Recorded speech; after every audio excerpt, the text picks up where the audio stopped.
Good morning all of you. हम फिर से न्यू लेक्चर लेके आए चैप्टर नंबर 8 का, जिसमें हम लोग बेसिकली स्टडी करने वाले हैं बेटा about torque, magnetic torque and work done and potential energy when A bar magnet rotate in a uniform magnetic field. तो ये आज का हमारा बेसिक मोटिव रहेगा कि हम दो डेरिवेशन यहाँ करने वाले हैं। साथ ही इस डेरिवेशन के बेसिस पे आपको एग्जाम्पल 8.4 और 8.5 ये दो क्वेश्चन आपको सोल्व करने हैं, जो कि ऑलरेडी अपने YouTube चैनल पे अपलोडेड है। तो आप वहाँ पे इस चैप्टर के प्लेलिस्ट में जाके ये दोनों क्वेश्चन सोल्व कर सकते हैं। और इस टॉपिक के जो PDF नोट्स हैं वो वीडियो के नीचे डिस्क्रिप्शन में लिंक गिवन है, आप उस पर क्लिक करके डाउनलोड कर सकते हैं। और अगर यदि आप चैनल पे अभी न्यू है तो चैनल को लाइक और सब्सक्राइब करें और वीडियो को एंड तक देखें। और वीडियो अगर आपको पसंद आए तो मुझे कमेंट करके जरूर बताएं कि हाँ हमें वीडियो पसंद आया है। अब देखो बेटा, हमारा मोटिव क्या है? टॉर्क कैलकुलेट करना है। लेकिन वो टॉर्क कैलकुलेट कहाँ करना है? बार मैग्नेट के लिए। और किस स्टेज पे बेटा? Uniform magnetic field. फिजिक्स के डेरिवेशन की सबसे अच्छी बात यह है कि हमें उस डेरिवेशन में अंदर क्या करना है, ये बात हमें उसकी हेडिंग से पता लग जाती है। ठीक है, तो सबसे पहले क्या है? यूनिफॉर्म मैग्नेटिक फील्ड बहुत आसानी से हम लोग डेवलप कर सकते हैं बेटा, कि जहां पर मैग्नेटिक फील्ड लाइंस एक दूसरे के क्या रही हो, पैरेलल, तो इसको क्या बोला जाता है बेटा? Uniform magnetic field. ये यूनिफॉर्म मैग्नेटिक फील्ड कितना है बेटा? बी है। इस यूनिफॉर्म मैग्नेटिक फील्ड में क्या रखी है? एक बार मैग्नेट। तो हम एक बार मैग्नेट यहां प्लेस कर देते हैं, डेट इज और बार मैग्नेट। ठीक है, अब देखो ये जो यूनिफॉर्म मैग्नेटिक फील्ड लाइन से वो इधर जा रही है, इसका मतलब इधर जो आपके पास पोल जनरेट होगा वो नॉर्थ होगा, और यहाँ पे जो पोल जनरेट होगा वो क्या होगा बेटा? साउथ। ये मैंने आपके पास एक बार मैग्नेट का साउथ लिया और ये इसका क्या लिया? नॉर्थ। और साउथ और नॉर्थ के बीच का जो इफेक्टिव लेंथ होता है डेट इज 2l। और हम ये कंसिडर कर रहे हैं कि ये कितने एंगल पे प्लेस है बेटा? थीटा। आपने एक कंसेप्ट पढ़ा था कि कोई यूनिफॉर्म मैग्नेटिक फील्ड कितना है? B। यहाँ पे एक पोल स्ट्रेंथ कितनी रखी है बेटा? M। तो ये पोल स्ट्रेंथ इस मैग्नेटिक फील्ड B के प्रेजेंट की वजह से अपने ऊपर एक फोर्स एक्सपेंस करती है, डेट इज MB। तो साउथ की पोल स्ट्रेंथ भी M होगी, तो नॉर्थ की भी कितनी होगी बेटा? M। साउथ के साथ साइन कैसा होगा बेटा? नेगेटिव। अब आपको पता है कि साउथ पोल को ये नॉर्थ फील्ड अपनी तरफ क्या करेगा? अट्रैक्ट। और ये एक अट्रैक्शन फोर्स लगाएगा इस ओर। और वो फोर्स कितना होगा सर? फोर्स होगा M। पोल स्ट्रेंथ कितनी? M। और ये कितने मैग्नेटिक फील्ड में रखा है? B में, डेट इज MB। इधर देखो, ये नॉर्थ और ये क्या है? साउथ। दोनों में क्या होगा? अट्रैक्शन, इधर इस ओर। और ये फोर्स भी कितना होगा बेटा? MB। इसका मतलब ये है कि अगर ये बार मैग्नेट ऐसे रखी है, ये मार्कर हमेशा गिरता ही है, इसकी तो कहानी है अलग है। ये बार मैग्नेट ऐसे रखिए तो कितने फोर्स काम कर रहे हैं? दो। एक इधर दबाना चाहता है और एक इधर। तो ये ऐसे क्या करेगा बेटा? रोटेट। और जब रोटेशन आएगा तो हम बोलेंगे वहां पे क्या डेवलप हो गया? टॉर्क। क्या डेवलप हो गया? टॉर्क। और कितना हुआ वो टॉर्क ही हमें डिटरमाइन करना है। तो हमने बोला कि जो टॉर्क होगा उसका डेफिनेशन होता है, टॉर्क होता है force multiply perpendicular distance between two forces. ये क्या है? टॉर्क का डेफिनेशन है। तो टॉर्क इक्वल टू फोर्स, कोई सा भी फोर्स ले लो, क्योंकि अमाउंट ऑफ फोर्स दोनों का क्या होगा? सेम। ये फोर्स कितना है? MB। तो ये भी कितना है? MB। कोई भी एक फोर्स आप कंसीडर कर सकते हो, डेट इज MB। और अब क्या चाहिए बेटा? दोनों फोर्स के बीच का परपेंडिकुलर डिस्टेंस। तो ऐसा करो, इस फोर्स को इमेजिन करके आगे बढ़ो। तो यही लाइन है क्या फोर्स की? और एक फोर्स ये है। तो ये जो मैंने डेट डैश बनाया, ये लाइन इस फोर्स के साथ भी कितना एंगल फॉर्म करती है? 90। और इसके साथ भी क्या बनाती है? 90। इसका मतलब अगर इस पॉइंट को मैं A लिख दूं तो ये जो NA डिस्टेंस बन रही है, ये दोनों फोर्स की परपेंडिकुलर डिस्टेंस है। तो हम कैलकुलेट कर सकते हैं बेटा, आपके पास कहां गया? Hanky hanky hanky. हम लोग क्या कर सकते हैं बेटा? ट्राइंगल कंसीडर कर सकते हैं। सर एक ट्राइंगल बन रहा है ऐसा, ये है N, ये है S, और ये क्या बना दिया? A। और ये एंगल कितना है? थीटा। कितना एंगल है? थीटा। और ये लेंथ कितनी है बेटा 12, और आपको ये Na चाहिए, क्योंकि Na क्या है, परपेंडिकुलर डिस्टेंस है। तो Na क्या है बेटा, परपेंडिकुलर, ये है बेस और ये क्या है हाइपोटेनस। मुझे परपेंडिकुलर चाहिए और हाइपोटेनस दे रखा है, तो मैं एंगल क्या कंसीडर करूंगा, साइन थीटा, क्योंकि साइन थीटा क्या होता है, परपेंडिकुलर अपॉन हाइपोटेनियस। तो साइन थीटा बेटा एज इट इज परपेंडिकुलर है एन ए अपॉन हाइपोटेनस है 2l, तो एन ए इक्वल टू लिख सकते हैं बेटा 2l साइन ऑफ थीटा, कोई दिक्कत नहीं होगी। सर टॉर्क इक्वल टू क्या, एम बी एन ए की जगह क्या लिखूंगा बेटा मैं 2l साइन थीटा। अब मुझे ये m और 2l मिलकर किसकी याद दिलाते हैं, किसी की याद दिलाते हैं, उसकी याद नहीं आती। यहां देखो मैग्नेटिक डाइपोल मोमेंट, फिजिक्स की याद आती है। कैपिटल M क्या था, m गुना 2l, तो सर ये m गुना 2l क्या हो जाएगा, capital M b sine theta, ये इसका टॉर्क है। इसको अगर आप किस फॉर्म में लिखोगे बेटा, वेक्टर फॉर्म, तो टाउ वेक्टर, यहां क्या है साइन थीटा, और जब साइन थीटा को रिमूव करते हैं तो क्या लिखा जाता है बेटा, क्रॉस। तो टॉर्क वेक्टर क्या बन जाएगा बेटा, m vector cross of b vector, और वेक्टर लॉ से आप इसकी डायरेक्शन कैलकुलेट कर सकते हैं या डिटरमाइन कर सकते हैं। अब मैं कुछ स्टैंडर्ड केस ले रहा हूं, इफ थीटा इक्वल टू 0 और इफ थीटा इक्वल टू 90। तो थीटा 0 है तो साइन 0 डिग्री कितना होता है, 0। इसकी वैल्यू 0 रखोगे तो ये पूरी टर्म क्या हो जाएगी 0, तो टॉर्क भी कितना आएगा इस कंडीशन में 0, मतलब टॉर्क कैसा लिखा जाएगा बेटा, मिनिमम।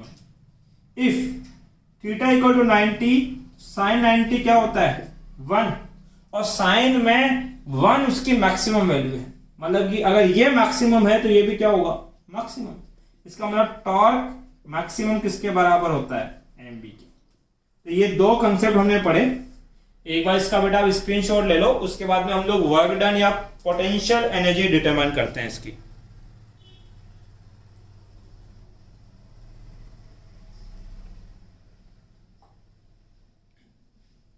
ले लिया स्क्रीनशॉट बेटा, मिटा दो इसको। टॉर्क याद रखना है, यहां टॉर्क कितना होता है एम बी साइन है थीटा, राइट। टॉर्क कितना होता है एम बी साइन है थीटा, ठीक है। अब हम कैलकुलेट कर रहे हैं बेटा work done on A bar magnet.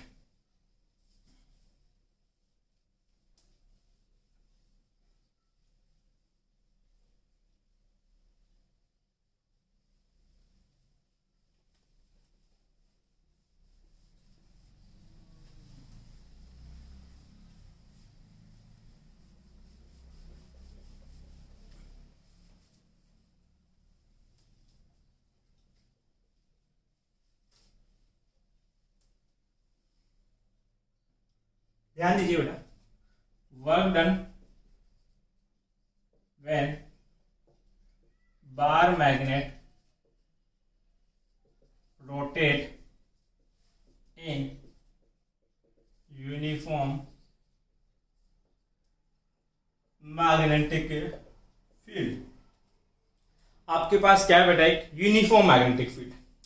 तो यूनिफॉर्म मैग्नेटिक फील्ड कैसे बनाएंगे सर, बहुत आसान। कैसे सर, मैग्नेटिक फील्ड लाइन एक दूसरे क्या होगी पैरेलल, क्या होगी पैरेलल, उसको क्या बोल देंगे यूनिफॉर्म मैग्नेटिक फील्ड। कितना है बी। इस यूनिफॉर्म मैग्नेटिक फील्ड में क्या रखा है बेटा, एक बार मैग्नेट। तो सर जी ये है मेरा एक बार मैग्नेट जो मैंने ऐसे रखा है।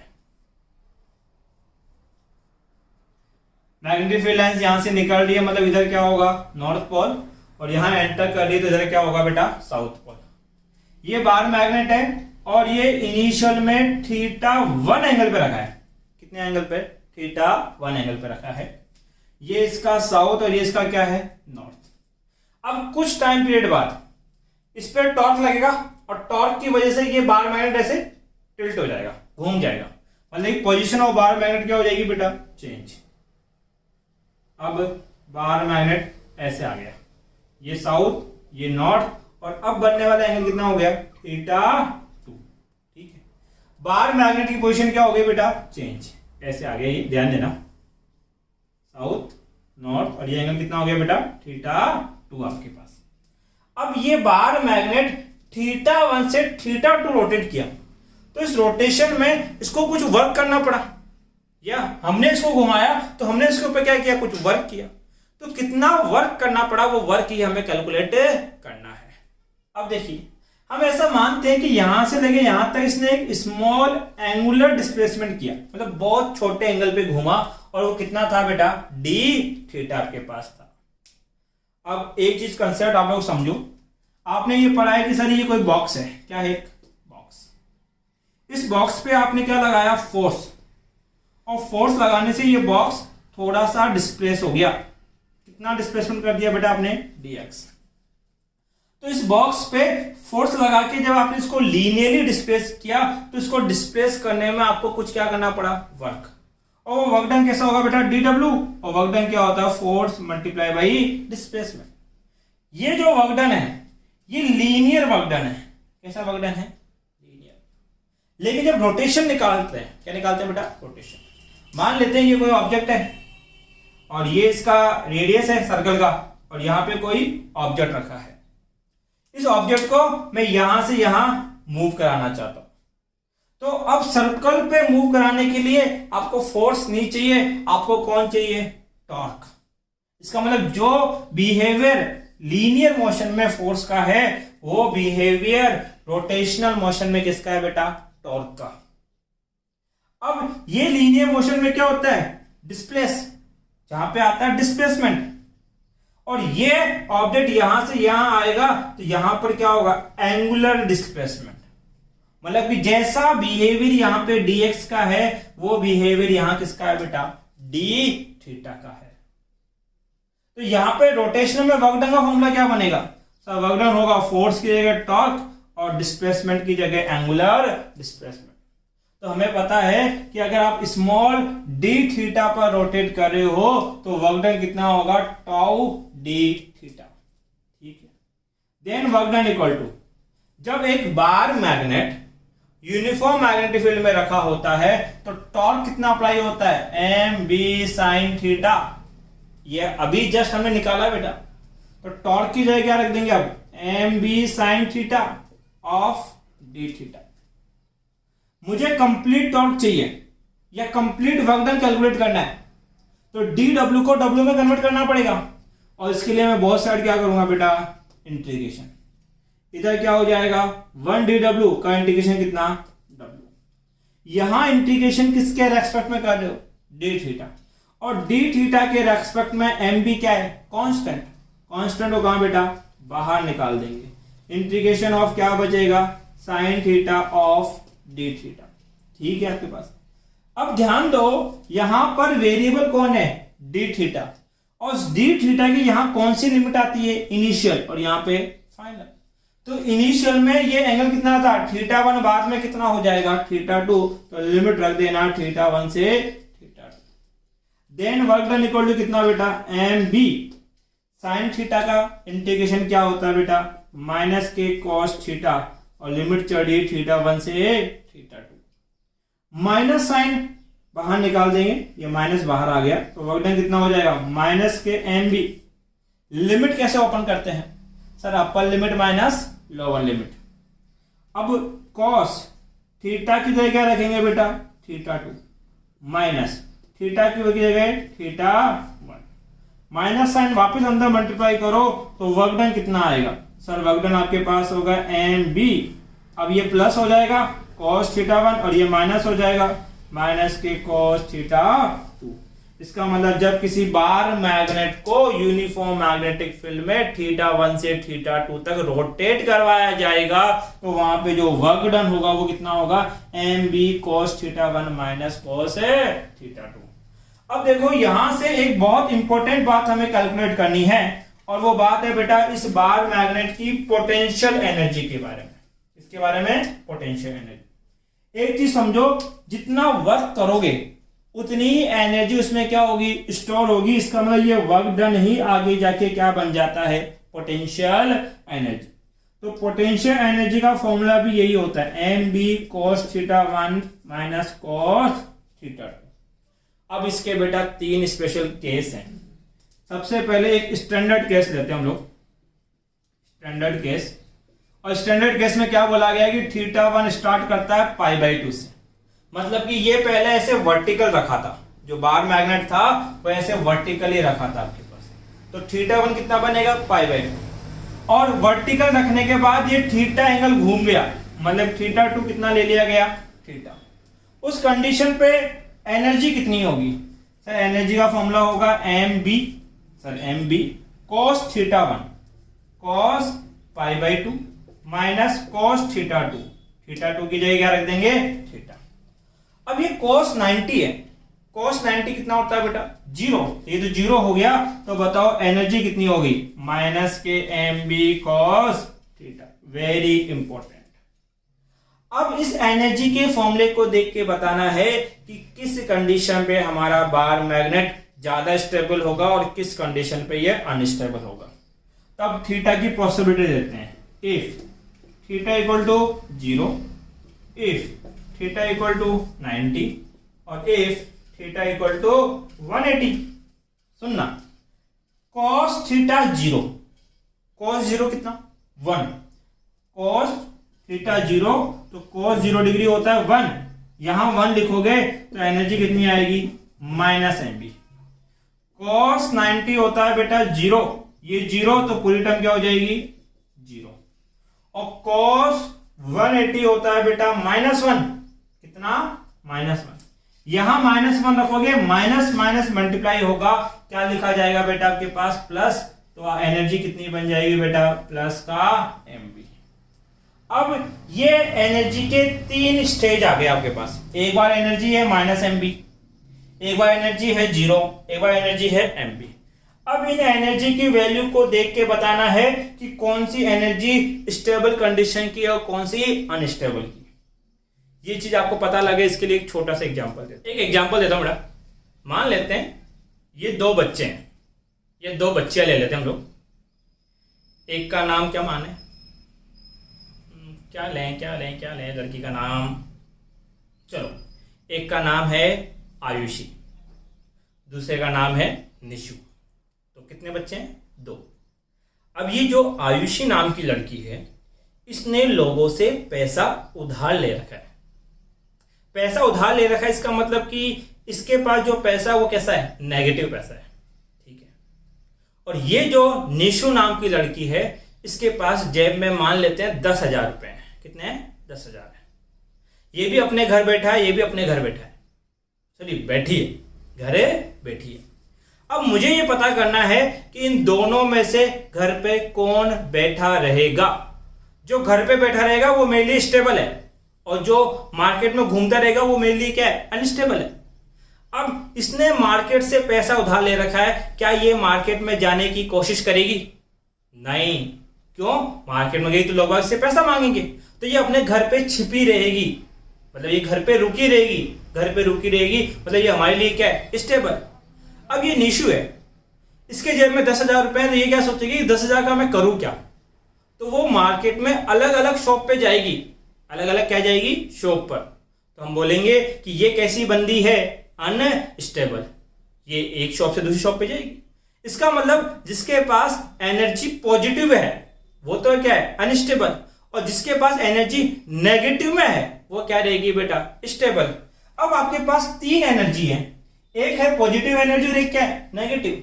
अब देख के आप बता सकते हो कि ये जो एनर्जी है ये किसकी एनर्जी है, स्टेबल कंडीशन की एनर्जी है, और ये किसकी है बेटा अनस्टेबल कंडीशन की एनर्जी आपके पास है।